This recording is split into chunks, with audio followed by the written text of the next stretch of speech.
Better living and happiness. Modern media overflow with ideas on better living.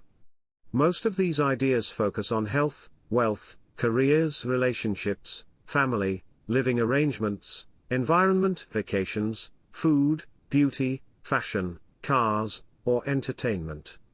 They may offer assistance in a range of thoroughness and insinuation, from mere news items and reports over brief tips or so-called hacks to more involved strategies. This information is commonly equated with an improvement in happiness. Absorbing it may already make us happier because we are infused with confidence that our lives can be improved. Claims to that effect may also be deserved in substance, depending on the usefulness of what is being demonstrated. Discounting information that does not appear to have any or much value for our lives and may distract us, there is a wealth of constructive information that can benefit us.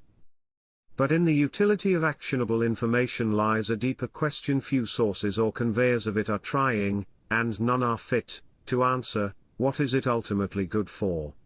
Improvement ideas, and underlying data usually concentrate on practical issues many, most, or all humans encounter. Momentous as such information may be, it and its authors are not intent on solving ultimate existential questions of humankind. Nor is it geared toward personalized assistance. Broadly strewn offerings from which we can pick what interests us may only raise that impression. They are regularly focusing on making human existence in its common aspects more bearable and enjoyable. There is nothing wrong with such a focus. However, this means that we must still ask and answer deeper questions about purpose. These questions pertain not only to external suggestions for a better life but also include what we determine to undertake on our own accord. They loom behind everything we do. Questions of utility must be asked not only for operational purposes.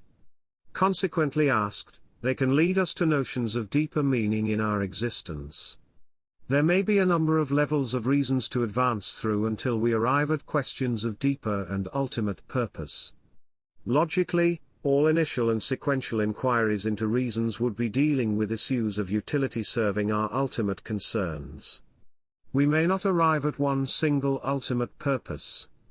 There may be a number of them, and in that case it would behoove us to consider how we can arrange them and their pursuits for optimal effect.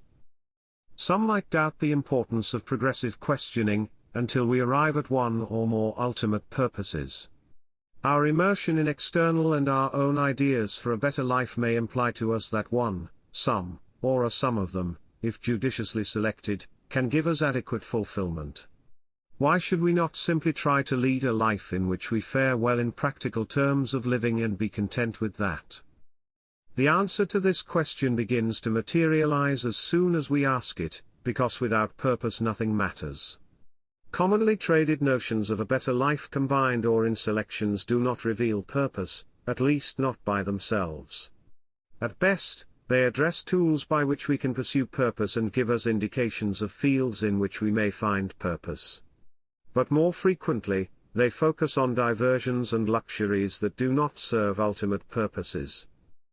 Arguably, the nature of frivolities should be rather easily identifiable. Even if we give them importance in our lives, we should be aware that they do not profoundly matter. The value of practical tools may be more difficult to distinguish from purpose. Our appreciation for the utility of implements may instill us with false notions of their rank in our lives. Even if we would generate and have all implements for a good life at our disposal, we would be flailing or going nowhere without the direction and motivation of purpose. The potential of purpose does not equate its actualization. The perfection of implements and their application to obtain or preserve other implements would have us live in circles, even if these were qualitatively and quantitatively elevating. Their engagement in wasteful or diversionary endeavors cannot replace their utilization for purposes that are of deeper importance to us. We may occupy ourselves with many activities that may remain on or close to the immediate surface of our existence. But none of them can give us the interest and satisfaction conveyed by the pursuit and accomplishment of deeper and ultimate purposes. Any effort or success that does not feed into such purposes and of which we are not aware of serving them is without meaning. Not seeking to identify our purposes or not understanding them renders us systemically unhappy. These states also leave us frustrated because acquisitions, perfections, and expenditures of tools cannot fill our confusion and emptiness despite substantial investments. This may not be obvious to us. We may not even believe that we possess deeper or ultimate purposes or what they might be and spend our life in shallow states of consciousness. If we are missing essential implements for survival and even if we miss luxuries to enhance our life, their attainment and maintenance as well as our reveling in them may appear as worthwhile life goals to us.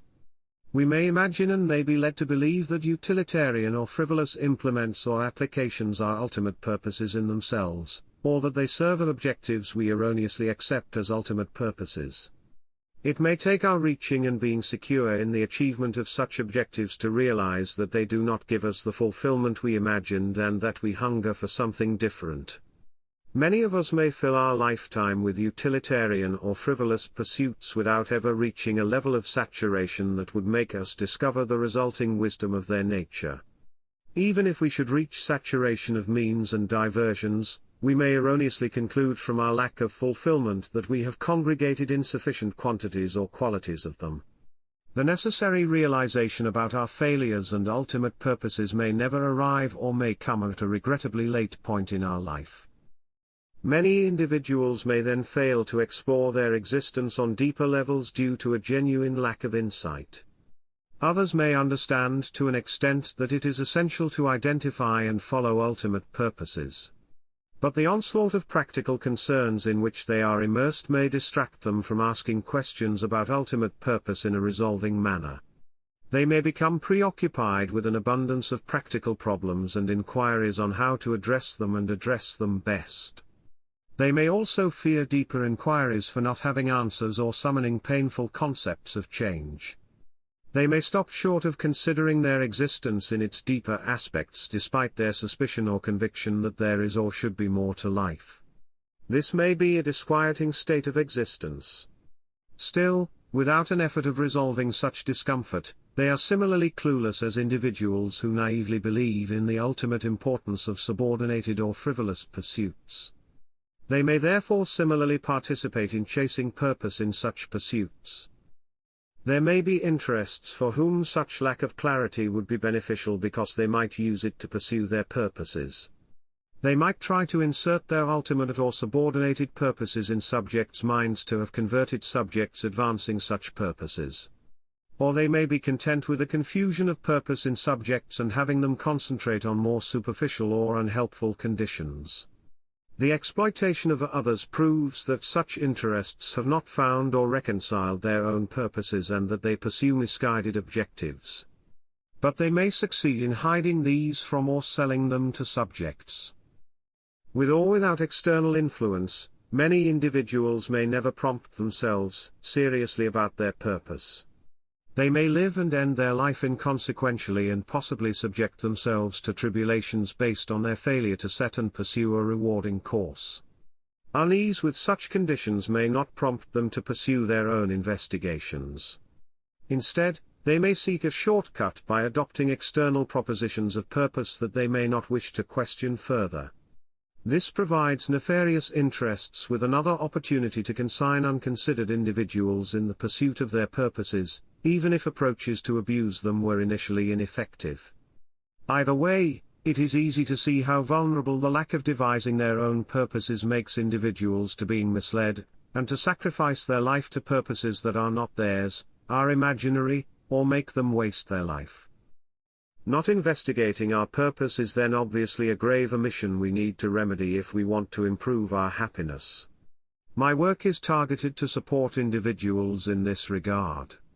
Finding and pursuing our individual purpose constitutes our personal philosophy. The mere thought of a self-initiated, self-considered philosophy may strike us as a difficult goal. This may appear so because we have not been trained and have not trained ourselves in critical constructive thinking. I am trying to remedy that with my work, which guides readers step by step through necessary levels of consideration. As we proceed through this consideration, we gain confidence because we realize that we carry all we need to be successful in it in ourselves. Nobody can know us like we ourselves. We only have to take the time, energy, and focus to unlock our nature.